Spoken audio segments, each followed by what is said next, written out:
Clôturer la liste de 5 questions. Adrien Marotte de AFP.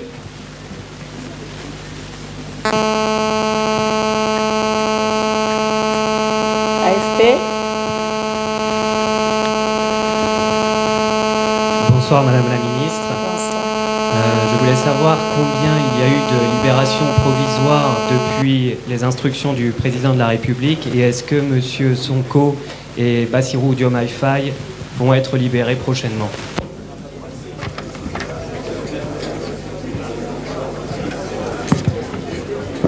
Est-ce que Ibrahima, je réponds à ce premier lot? Voilà. Donc, merci à ceux-là qui ont posé ces questions. Je voudrais d'abord commencer par Mme Maguette Sey de Walf Quotidien, qui dit que j'avais invoqué un blocage pour justifier de la décision de M. le Président de la République de retirer le décret qui convoquait le corps électoral. D'abord, je la remercie. Je vois qu'elle m'a bien suivi et j'expliquais cela à l'époque sur les antennes de la RTS.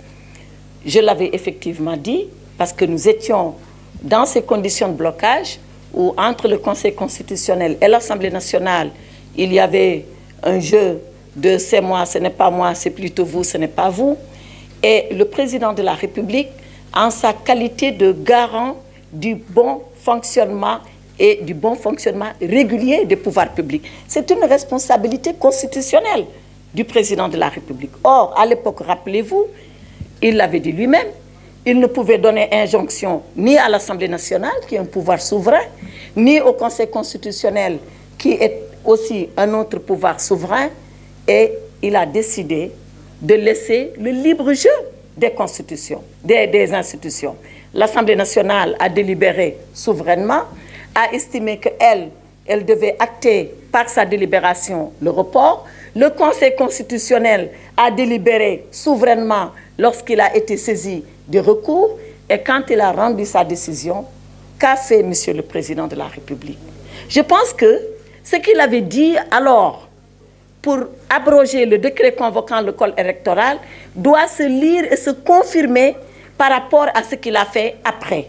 Parce qu'après, quand le Conseil constitutionnel a dit que lui, déclarer la loi votée par l'Assemblée nationale contraire à la Constitution et qu'en conséquence déclarer nul le décret abrogeant la convocation du corps électoral, Monsieur le Président de la République a pris acte.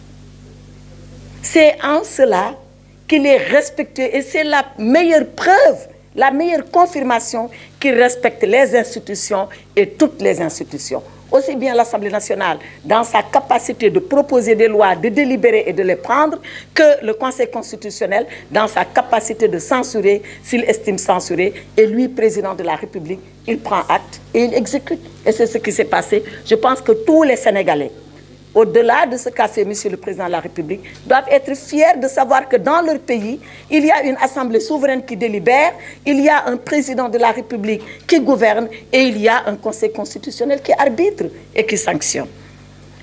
Sur la question de M. Diawara,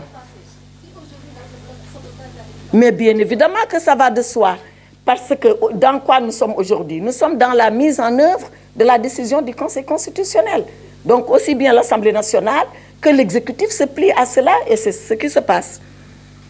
Quant à la question qui a été posée par le républicain, c'est Mme Diawara, je crois, qui a dit que Mme Rose Wardini a retiré sa candidature. Qu'en est-il de M. Karim Meïssa Wade? Mais moi, je ne peux pas répondre à la place de M. Karim Meïssa Wade. La seule chose que je sais et que vous tous savez avec moi, c'est que M. Karim Meïssa Wade considère qu'il a été injustement écarté de sa prétention de candidat à l'élection présidentielle. L'autre chose que je peux savoir, c'est que concernant Mme Wardini, elle a décidé en toute souveraineté, même s'il y a une procédure judiciaire la concernant, d'arrêter sa candidature et de la retirer et elle en a le droit. C'est la seule chose que je peux dire s'agissant de volonté personnelle qui s'exprime personnellement. Pour ce qui est de Afrique Info, qui dit qu'une dame aurait été torturée, c'était ça votre question. Donc ce n'est pas torturé. Quand même, donnons leur sens à tous les mots. Pour ce que j'en ai vu, moi, je ne sais pas vous ce que vous avez vu. Voyez, moi, je relativise. J'ai vu effectivement qu'une journaliste a vu sa perruque enlevée et brutalisée. Alors,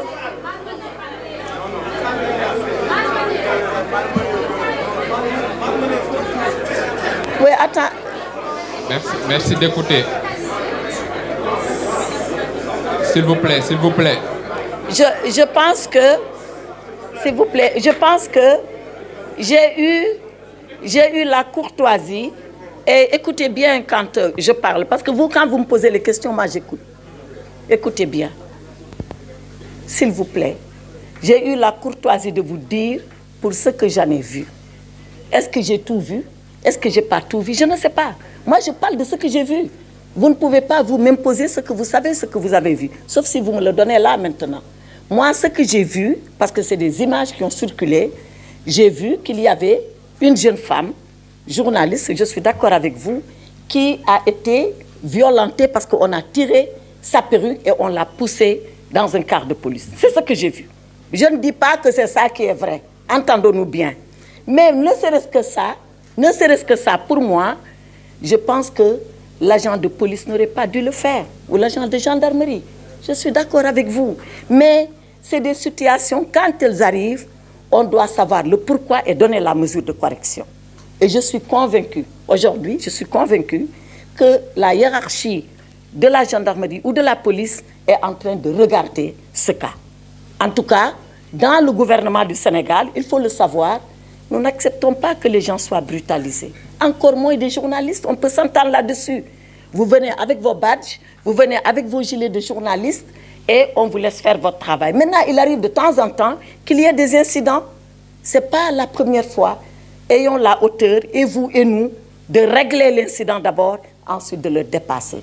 Donc, faites confiance au gouvernement, cet incident sera réglé et il sera dépassé.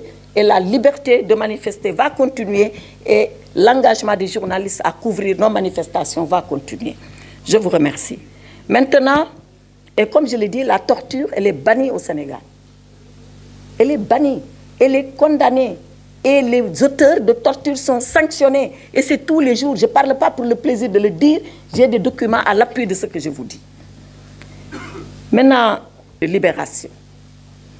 Qui demande est-ce que l'exilé de retour va être... C'est que le Sénégal, c'est encore un état de droit. Je viens de vous rappeler tout à l'heure, dans mes propos liminaires, que ceux-là qui ont été relâchés, entre guillemets, ils bénéficient de liberté provisoire. Ils ne sont pas encore définitivement jugés et relaxés. Ils bénéficient de liberté provisoire. Donc c'est pour vous dire que la loi, elle va s'appliquer. Dans quel sens? Je ne sais pas, c'est aux juges qui vont juger.